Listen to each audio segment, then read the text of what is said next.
एक प्रोग्राम हमें यहाँ पे दिया गया है जो कि सी का स्ट्रक्चर प्रोग्राम है। हमें बताना है कि इस प्रोग्राम का आउटपुट क्या होगा। 4 ऑप्शंस दिए गए हैं। इन 4 ऑप्शंस में से एक ऑप्शन हमारा आंसर है। साथ ही एक प्रैक्टिस प्रॉब्लम मैंने यहाँ पर रेडी रखी है जो कि दी गई प्रॉब्लम के सिमिलर है। कुछ वैल्यूज में मैंने यहाँ पे चेंजेस कर दिया है। तो देखते हैं कि इस प्रोग्राम का आउटपुट क्या होगा। तो प्रोग्राम में एक स्ट्रक्चर दिया है, उस स्ट्रक्चर का नाम है अवर नोड। साथ ही यहाँ पर 3 वेरिएबल है, तीनों का टाइप है कैरेक्टर। ओके, अब यदि हम लोग देखें तो जो स्ट्रक्चर दिया गया है अवर नोड, उसके लिए एक वेरिएबल बनाया गया है p, जिसमें 3 वैल्यूज को पास किया गया है, character 1, character 0, character a+2। Means कुछ इस तरह से हम लोग यहाँ पे देख सकते हैं कि XYZ 3 वेरिएबल है। मैं यहाँ पे लिख देता हूँ, ये है x, यहाँ पर आ गया y और यहाँ पे आ गया z। सो जो पहली वैल्यू है वो है कैरेक्टर 1, हमने रख दी कैरेक्टर 1। दूसरी वैल्यू है 0, हमने रख दिया y में 0। अब तीसरी वैल्यू है a+2। हमें पता है कि कैरेक्टर टाइप का है XYZ, तो कैरेक्टर वैल्यू यहाँ पर आएगी। तो a+2 यहाँ पर है क्या? सो a+2 is nothing but a, b and c। ये है c, यानी a+2 की जगह हम क्या लिखेंगे? c।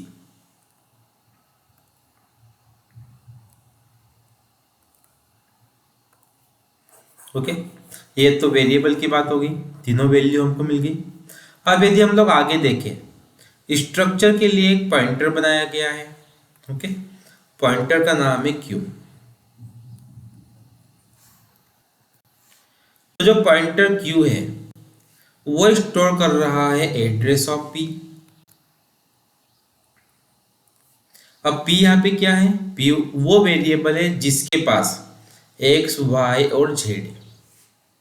डेट मीन जो पॉइंटर q है वो किसका एड्रेस स्टोर कर रहा है?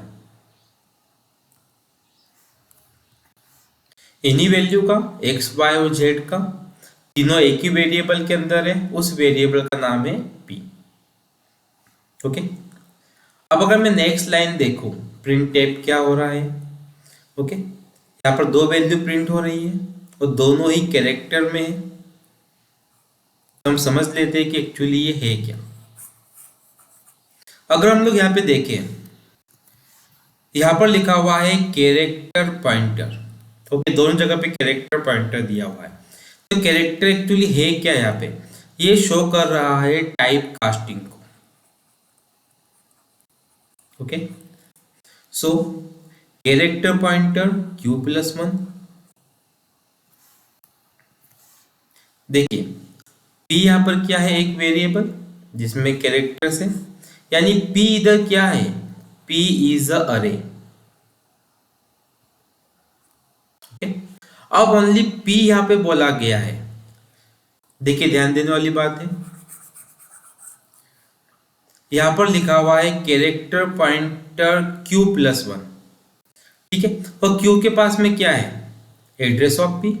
पॉइंटर q के पास में क्या है? Address of p। तो इसका मतलब जो q बोला गया है, ये q यहाँ पे क्या बता रहा है? ये बता रहा है बेस एड्रेस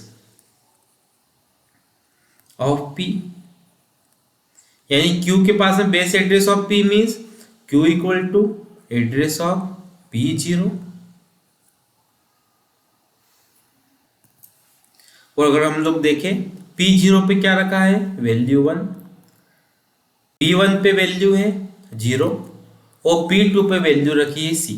यहां मैं नोमेनक्लेचर कर देता हूं, 0, 1 एंड 2।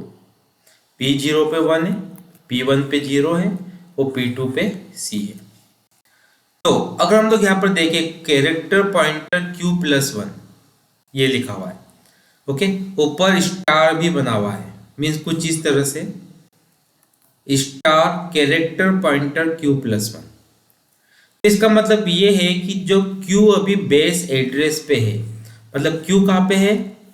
Q वहां पे है जहाँ पे बेस एड्रेस है, मीन जहाँ पे वैल्यू 1 रखी हुई है, यहाँ पे Q है।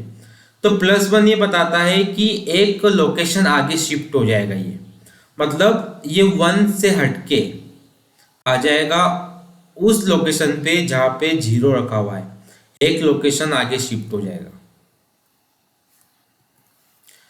तो मैं इतने पूरे एक्सप्रेशन की जगह पे यहाँ पर लिख देता हूँ, इतना पूरा एक्सप्रेशन हमने कट कर दिया, यहाँ मैं पुट कर देता हूँ pointer address of P1। Okay, now अब अगर मैं अगले एक्सप्रेशन की बात करूँ, pointer character pointer Q+2, same concept है। अभी Q कहाँ पे है? बेस एड्रेस पे, जहाँ पे वैल्यू 1 रखी हुई है।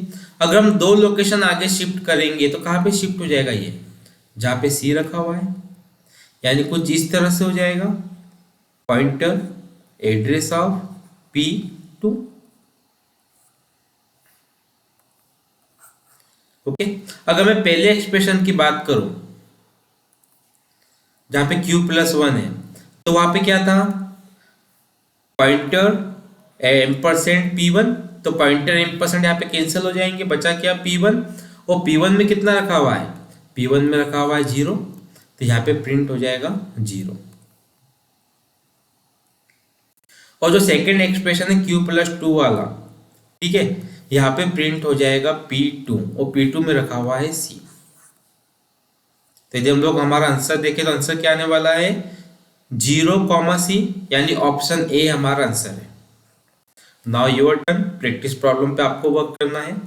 एंड इस वीडियो में आपकी तरफ से कोई भी डाउट हो, कोई भी क्वेश्चन हो, कमेंट बॉक्स में लिख भेजिए। नेक्स्ट एपिसोड में आपके डाउट को, क्वेश्चन को सॉल्व करने की पूरी कोशिश करेंगे। Thank you for watching.